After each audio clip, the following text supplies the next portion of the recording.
இவங்க சின்ன டீம் அப்படின்றதுனால கொஞ்சம் நக்கலா ஆட்டாங்க. T20 வேர்ல்ட் கப் நடக்குது. நேற்று மேட்ச் பார்த்தீங்களா? நேற்று ஐயோப்பா சாமி நேற்று நான் பார்க்குறேண்ணா மேட்ச்சு சரி அடிச்சிருவாங்க 100 200 அடிச்சிடும் 300 அடிப்பாங்க அபிஷேக் சர்மா அடிச்சிருவான் அப்படின்னு நினச்சா பார்த்தா ஃபஸ்ட்டு பால் டொப்பேட் ஆகிட்டாண்ணா 200 அடிப்பாங்கன்னு எதிர்பார்த்தோம். ஓகே. அது வந்து அவங்க கையில் அந்த அளவுக்கு அனுபவம் கம்மி, அதனால் கொஞ்சம் கேர்லெஸ்ஸாக அனுப்பிட்டாங்க சார். அதில் விக்கெட்டு டக்குன்னு விக்கெட் போய் 300+ எக்ஸ்பெக்ட் பண்ணிட்டு இருந்தாங்க. ஆனால் வந்து பார்த்தீங்கன்னா கண்டினியூஸாக விக்கெட் போயிட்டே இருக்குது. ஸோ இதில் வந்து இந்தியா டீம் வந்து யூஎஸ்ஏ வந்து குறைச்சி மதிப்பிடிச்சிட்டாங்களா இல்லை ஓவர் கான்ஃபிடன்ஸா? ஓவர் கான்ஃபிடன்ஸ் தானே.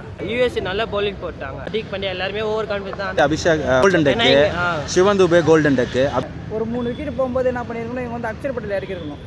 அக்ஷர் பட்டேல் இறக்கினா கொஞ்சம் ஸ்டாண்டிங் பண்ணியிருப்பார். அக்ஷர் பட்டேல் வந்து பார்த்தீங்கன்னா அவங்க ரொட்டேஷன் பண்ணுவார், ரன் எடுத்துன்னு வருவார். அவர் விக்கெட்டும் கொடுக்க மாட்டார் அவ்வளோ சீக்கிரம். ஆனால் அவரே இறக்கிருக்கலாம். சிவன் துபே வந்ததுக்கு முன்னாடி ஹார்திக் பாண்டியா 5th டவுனில் இறக்கிருக்கலாமா? சிவன் இல்லை, பாண்டியா கூட இறக்கிருக்கலாம். அவன் வந்து நல்ல அந்த குஜராத் டைட்டன்ஸில் ஆடும்போது வந்து கொஞ்சம் முன்னாடி இறங்கி நல்லா ஸ்டாண்டிங் பண்ணி ஆடி இருக்காரு.